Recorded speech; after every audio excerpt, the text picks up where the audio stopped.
Вы смотрите информационный выпуск Амшикшара. Здравствуйте. Указом президента главным советником министра обороны назначен генерал армии Мираб Кишмария. Также указом главы государства за отвагу и самоотверженность, проявленную при исполнении воинского долга, Мираб Кишмария награжден орденом мужества. Награда экс-министру была вручена сегодня в зале заседания Министерства обороны, где состоялось представление нового главы оборонного ведомства. Репортаж Али Китрапш. Представление нового министра началось с торжественного внесения в зал знамени оборонного ведомства и штандарта, который затем глава государства Аслам Жани вручил Владимиру Ануа.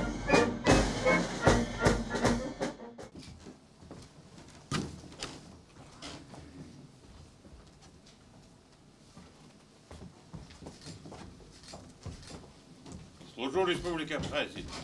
Представляя коллективу оборонного ведомства нового министра, президент отметил, что вооруженные силы Абхазии, формируясь в ходе Отечественной войны 1992-1993 годов, прошли сложный путь становления.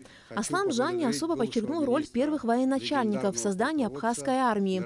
Глава государства выразил уверенность в том, что Владимир Ануа продолжит работу по укреплению обороноспособности вооруженных сил Республики Абхазия. Товарищи офицеры, для меня, как для главнокомандующего вооруженными силами Абхазии, имеет особое значение наша сегодняшняя встреча. В этом зале сидят офицеры, от которых зависит боеспособность наших вооруженных сил. Абхазская армия является ровесницей современного абхазского государства.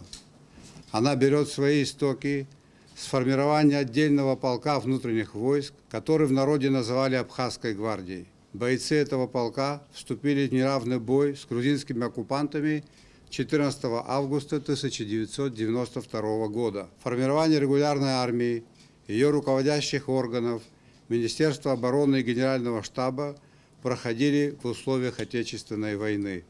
Сегодня мы не можем не вспомнить отцов-основателей современной абхазской армии, наших славных полководцев Владимира Аршба, Сергея Дбар, Султана Сосналиева. Первое подразделение вооруженных сил составили отряды ополчения. До сегодняшнего дня основной костяк национальной армии составляют резервисты. Как многих из вас, именно война сделала профессиональным военным Владимира Ануа, человека гражданской профессии. Вы его хорошо знаете. На протяжении всех послевоенных лет он занимает высокие командные должности в Министерстве обороны. Я уверен, что под его руководством будут продолжены и приумножены все начинания по укреплению обороноспособности вооруженных сил, усилению воинской дисциплины и поднятию морального боевого духа подразделений вооруженных сил Республики Абхазия. Пользуясь случаем, хочу поблагодарить бывшего министра, легендарного полководца Мираба Борисовича Кишмария. Мираб Борисович Кишмария внес свое имя золотыми буквами в историю наших вооруженных сил. Это факт. Я думаю, что мы и дальше, и впредь будем гордиться нашими вооруженными силами. Министр обороны генерал-полковник Владимир Ануа поблагодарил главу государства за оказанное доверие, отметив, что им будут приложены все усилия для обеспечения качественной работы ведомства. Я в полной мере осознаю ответственность. Министерство обороны занимает особое место в системе исполнительной власти. Нашей первостепенной задачей всегда была и остается защита государства от внешних угроз. Сложная геополитическая обстановка в регионе требует от нас поддерживать на высоком уровне боевую готовность вооруженных сил, укреплять сотрудничество в военной области с союзниками и стратегическими партнерами. Перед нами стоит задача по реализации межгосударственных и межведомственных обязательств вооруженными силами обеспечения социальных гарантий военнослужащими. Уверен, что вместе с личным составом Министерства обороны при поддержке главнокомандующего мы справимся со всеми стоящими перед нами задачами. Указом президента главным советником министра обороны назначен генерал армии Мираб Кишмария. Также указом главы государства за отвагу и самоотверженность, проявленную при исполнении воинского долга, Мираб Кишмария награжден орденом мужества. Мираб Кишмария, в свою очередь, поблагодарил президента за высокую оценку его заслуг. Он также отметил, что готов работать во благо Родины. Конечно, то, что сегодня дошли до этого времени, это ваш труд. То, что вы действительно сделали, некоторые лица, которые воевали, которые прошли войну и в дальнейшем в Гальском районе, и другое, третье, это привело нас к этому дню. Мы не должны забывать Владислава Григорьевича, Сергея Васильевича, и всех президентов, те, которые были, и действительно сделали многое, чтобы нас сохранить в любых направлениях. Подписание договоров и другие вопросы. Но в первую очередь особую благодарность я хочу сказать Министерству обороны Российской Федерации и руководству Российской Федерации, те договора и то обеспечение, то, что нам делают. Я думаю, что в дальнейшем мы тоже будем вместе продолжать. Есть уважаемый человек Владимир Иванович, здесь Беслан Цюжба сидит, Аслан, Амхаб, Адгургумба. Здесь ребята, которые войну прошли, сидят, рядом находимся. И те офицеры грамотные, которые прошли, они должны действительно помочь. Уважаемый Аслан Георгиевич, я благодарю вас за то, что вы оценили мой труд, за вас его высказывания. У меня много что поменялось в жизни. Я понял, кто есть кто. Я понял, кто-то радовался по-другому. И знаю, кто как себя вел. Но я одно знаю. Справедливость восторжествует. Спасибо вам за все. Министр обороны, герой Абхазии, кавалер ордена Леона Владимир Ануа по образованию агроном. Окончил заочно Институт субтропического хозяйства. Одновременно с учебой работал в Тамышском совхозе-заводе. С 1987 по 1992 годы глава администрации села Тамыш. В период грузино-абхазской войны был бойцом, начальником штаба 1-го полка, командиром 1-го полка. С 1995 года заместитель министра обороны Абхазии, командующий восточной группой войск. Алика Трапша, Алексея Гухава, Инала Гухава, Абхазское телевидение. Новый исполняющий обязанности главы администрации Нового Афона также был сегодня представлен коллективу. Чтобы представить Астамура Отерба в Новый Афон, приехал руководитель администрации президента Алхас Квициня. На мероприятии также присутствовали депутаты Новоафонского городского собрания, исполняющие обязанности главы Гудаутского района и представители районного актива. Репортаж Алисы Шамба. Сегодня у здания администрации города Новый Афон было многолюдно. Маленький, но с большой историей город-курорт ждал нового главу, представить которого в Афон приехал руководитель администрации президента Абхазии Алхас Квициня.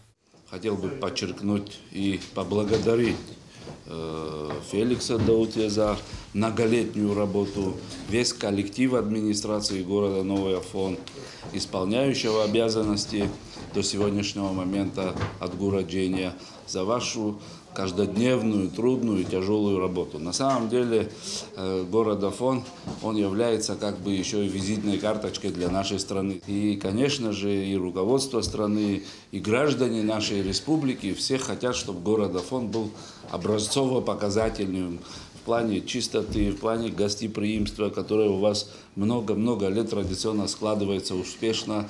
Поэтому я думаю, что и новому руководителю города Новый Афон легко будет здесь, опираясь на вас, работать дальше и воплощать все те новые идеи, которые перед ними будут ставить руководство страны. Я уверен, что с вашей поддержкой у нас все получится. Идут за Нитабу под президента, вам передаю я. Он сегодня в Минобороне имеет встречу после представления министра, поэтому он с удовольствием сам хотел приехать, но нам поручил с Зурабом Фероновичем, который работает во взаимодействии с местными органами самоуправления, заместитель руководителя администрации. Так что мы, я думаю, все наши насущные проблемы будем в тесном контакте решать и справляться с поставленными перед нами всеми задачами. Бывший глава Нового Афона Феликс Даутия проработал мэром 17 лет. С 2003 года Феликс Тарасович трудился во благо родного города и покинул этот пост по собственному желанию. Он, в свою очередь, поблагодарил коллектив за совместную работу и выразил уверенность, что новый руководитель будет поддерживать уже сложившиеся добрые взаимоотношения с сотрудниками и горожанами.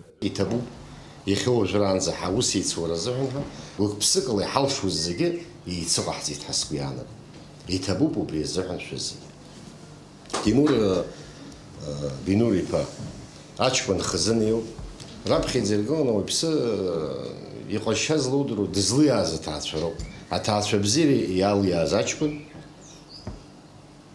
دشكالا قلاشي مزم يزيغشو امن شورا لمقالا يدغلو шират вихуздро да би усина безлейкота сарас хаталаге.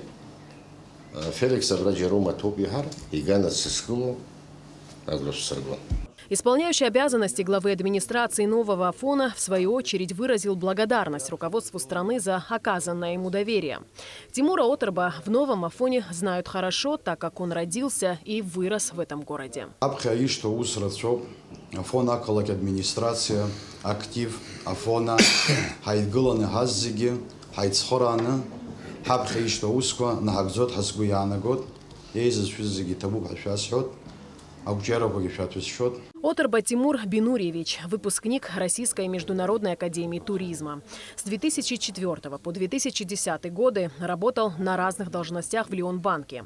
С 2012 по 2017 годы заместитель председателя Новоафонского городского собрания. С 2017 года депутат Гудаутского районного собрания. Алиса Шамба, Тамас Чиковани, Алексей Баструков, Абхазское телевидение. Сегодня премьер-министр Александр Ангваб обсудил с министром социального обеспечения и демографической политики Русланом Аджба и начальником правового отдела данного министерства Ромео Черкезия вопросы социальной поддержки граждан, нуждающихся в жилье или улучшения жилищных условий. Об этом сообщается на официальном сайте правительства Абхазии. Премьер-министру был представлен отчет о результатах реализации государственных программ обеспечения жильем отдельных категорий граждан Абхазии и жилье 2021. Так, в течение 2019 года в рамках первой программы из 49 заявлений комиссии было вынесено 12 положительных решений. 11 семей стали обладателями жилья, приобретенного государством. По программе «Жилье-2021» поступило 318 заявлений. Из них 42 межведомственной комиссией были одобрены. Средства программ, заложенные в бюджет на 2019 год, освоены. Однако в данное время из-за ограничения финансирования на 2020 год прием документов приостановлен. Премьер-министр Александр Ангваб познакомился с документацией обеих программ, поручил министру оценить эффективность и перспективу продолжения их реализации, а также организовать работу по информированию претендентов о приостановлении финансирования программ в условиях угрозы экономической стабильности. Александр Ангваб сегодня также встретился с директором Абхазского государственного драматического театра Надаром Чанба.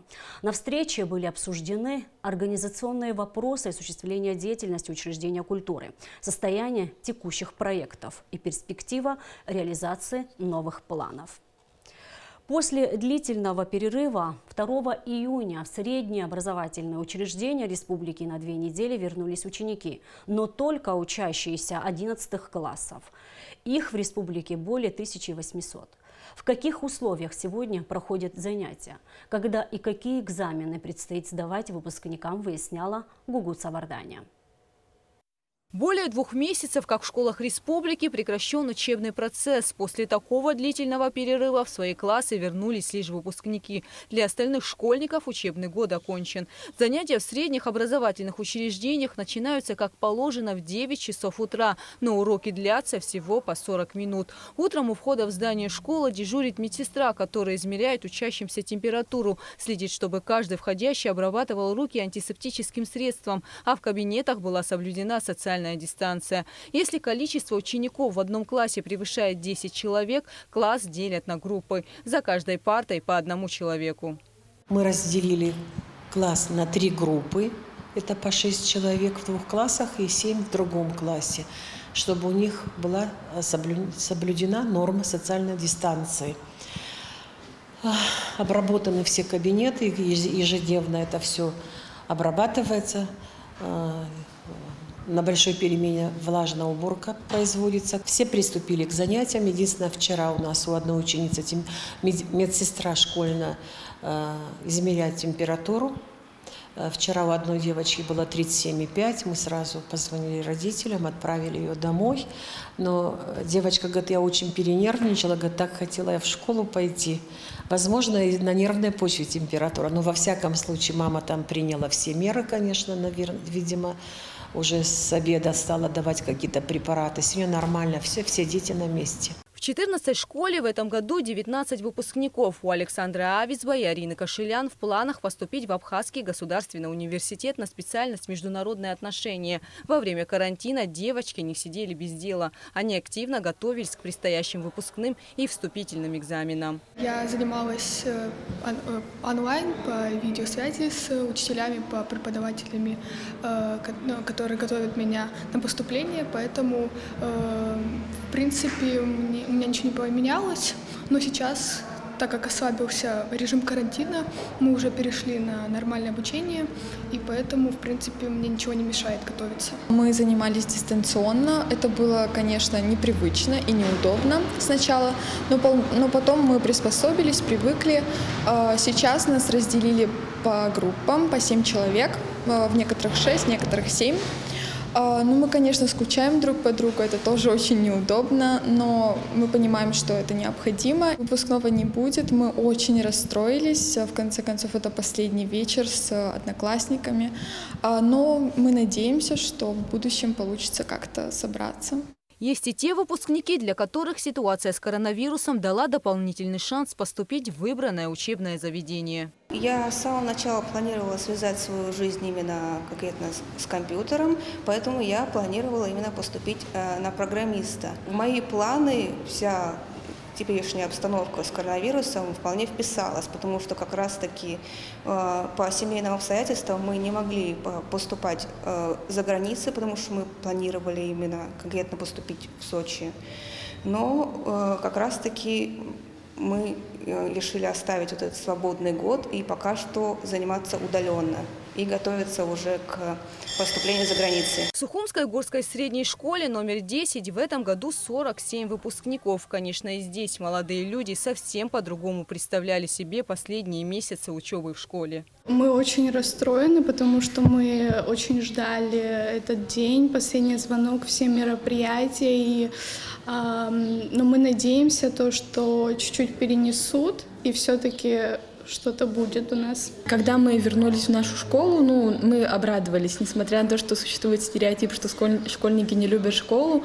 Мы в 11 классе, и мы понимаем, что это последние наши школьные дни, мы к ним относимся с теплом, мы очень любим наших учителей, и мы уверены в том, что мы будем по ним скучать, но главное о них не забывать, мы постараемся о них не забывать. Я хочу поступить в медицинский институт, возможно, буду инфекционистом, может, буду помогать. Чтобы не отстать по программе, во многих средних образовательных учреждениях перешли на дистанционную форму обучения. Однако педагоги едины во мнении – привычный процесс образования ничем невозможно заменить. Контакт должен быть учитель-ученик. Я, например, но это временное, как вы понимаете, я против дистанционного обучения.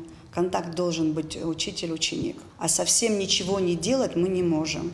Мы постарались дистанционно заниматься. Может быть, не у всех получилось, но мы постарались. В этом году в республике более 1800 выпускников, из них 11 медалистов. Экзамены учащиеся 11 классов будут сдавать всего по 2 предметам – родной язык и математика письменно. Первый экзамен в средних образовательных учреждениях страны пройдет уже 17 июня. Гугуца Вардания, Степан Мартиросян, Абхазское телевидение. Оперативный штаб по защите населения от коронавируса сообщает, что за прошедшие сутки биоматериал для тестирования на коронавирусную инфекцию взят у 57 человек. Диагноз коронавирус подтвержден у 7 человек. Все заболевшие абхазские курсанты, прибывшие накануне из Москвы. Они будут отправлены в Гудаутскую ЦРБ. Таким образом, общее число выявленных заболевших коронавирусом в Абхазии на сегодняшний день составило 35 человек. Между тем, первая группа курсантов МЧС Абхазии, обучающихся в профильных вузах России, покинула территорию тургостиницы «Айтар» после прохождения 2-недельного карантина, сообщает пресс-служба спасательного ведомства. Тесты на коронавирус дали отрицательные результаты. Курсанты прибыли в республику 20 мая и, согласно утвержденным ранее эпидемиологическим требованиям, были доставлены в обсервацию. В зоне карантина на сегодняшний день остаются еще 10 курсантов МЧС. Они прибыли в Абхазию 23 мая и продолжат пребывать на территории Айтара до истечения полного срока карантина. В администрации Сухума создан новый департамент, который будет заниматься жилищно-коммунальным хозяйством, сообщается на сайте столичной администрации. В своем распоряжении о систематизации жилищного фонда города Сухум мэр поручил домоуправлениям в течение месяца предоставить информацию о количестве квартир, находящихся в муниципальной и частной собственности, а также количество безхозяйных квартир. БТИ должно предоставить департаменту ЖКХ и всем домоуправлениям информацию о собственниках квартир в домах, обслуживаемых администрацией Сухума. Правовому отделу администрации города Сухум поручено подготовить проект договора оказания услуг собственникам квартир, а также проект предложения о внесении изменений в действующее жилищное законодательство, регулирующее порядок содержания общего имущества собственниками квартир в многоквартирных жилых домах. Несколько районов Сухума останутся без подачи питьевой воды. 4 июня с полуночи до 10 часов вечера, сообщает МУП «Водоканал». Подача воды будет прекращена в Старом поселке, на Колосе, по улице Адыгейская, в районе Виема, в селе Яштхуа, центральной части Сухума, в районе Рынка и Маяка. И в конце выпуска о погоде.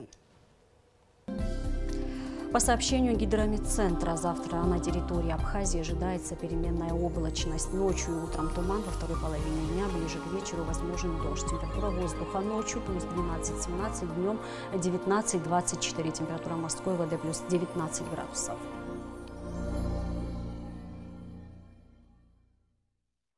И на этом наш выпуск завершен. Всего вам доброго.